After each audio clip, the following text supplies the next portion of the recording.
It's time for Hick's 5-Minute Picks College Football Playoff Edition. You will never believe what I found walking into the studio today. You ready for it? If you're watching, you see it. If you're listening, I'll read it to you. I found a manila envelope written on the outside. Top secret, college football playoff winners. Highly confidential. I have found already the winners, and I'm going to give them to you right here on Hick's 5-Minute Picks. Let's start with game number 1, Michigan at Alabama. The Wolverines, right now as we record this, 2-point favorites. Let's see what the magic manila envelope says is winning game number 1. They have the Alabama Crimson Tide winning. I agree. Bama wins this game for a few reasons. Number 1, Michigan, I think, is built too one-dimensionally on offense. They run the ball really well. Their pass game, though, it's okay.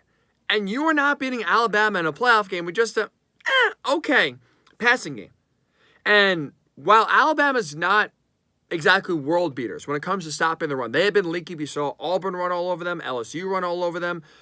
I think this month break, Saban is going to sell out to stop the run. He's going to tell Jim Harbaugh, Jim, you're beating us through the air. And I don't think Michigan's capable of doing it. I mean, they clearly, look down the stretch of the last few big games the Wolverines played in, didn't look like they exactly trusted J.J. McCarthy. And these receivers for Michigan are not very good. They're not game breakers. I think it's easily the weakest position they have on their team. So if Alabama's going to force Michigan to throw the ball, which I think they will, I don't think Michigan's going to have a lot of success. That's reason number 1. Reason number 2 is I love the fact that Alabama has really made a lot of their weaknesses early in the year now strengths. 2 big areas they were vulnerable in the first month of the season: sacks, turnovers. Now let's look at the end of the season. Last 5 games, Jalen Milroe, 10 touchdown passes, 1 pick. That offensive line, 8 sacks allowed the last 5 games. They have really made those 2 areas strengths, which is huge against this Michigan team. And also, too, lastly, I trust Alabama to be more prepared and better coached. Jim Harbaugh has lost his last 6 bowl games by an average score of 2 touchdowns.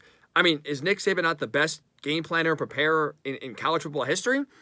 So you got a month off. Saban, I think he'll be ready to go. I think Alabama wins 31-20. They go back to the national title game. All right, let's see what we got here in the secret confidential envelope for game number 2, Washington versus Texas. Texas, 4.5-point favorites, by the way. All right, we got winning. The Washington Huskies. I'm 2 for 2 on this envelope. I know what they're talking about here. They're not kidding. They guaranteed these winners, and I think they're right. Here's why UW wins.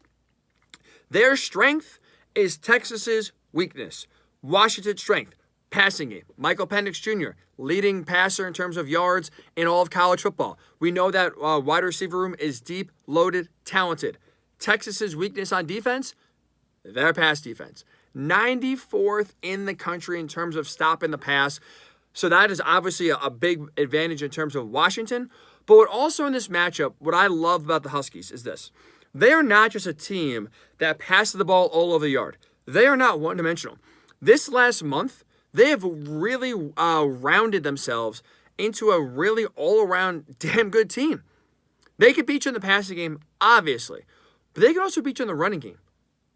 Last month, or really last 5 games, let's open up even a little bit more. Last 5 games, Dillon Johnson, tremendous running back for Washington, averaging 162 yards per game on the ground.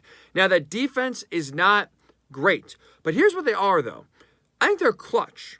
They don't get every stop. They'll get the stop you need. They did a good job stifling Oregon's offense in the last time they met in the Pac-12 title game. They've gotten clutch stops along the way as well when they needed to. That defense has now become, I'll say, clutch and reliable. That run game now has become consistent. And so now you add it all up, Washington is a lethal team that they can get stops on defense, run the ball down your throat, and also throw the ball all over the yard. It's going to be, I think, a defensive nightmare for Texas. I think Washington wins 41-33. They are going also to the national title game, setting up Washington, Alabama for all the marbles.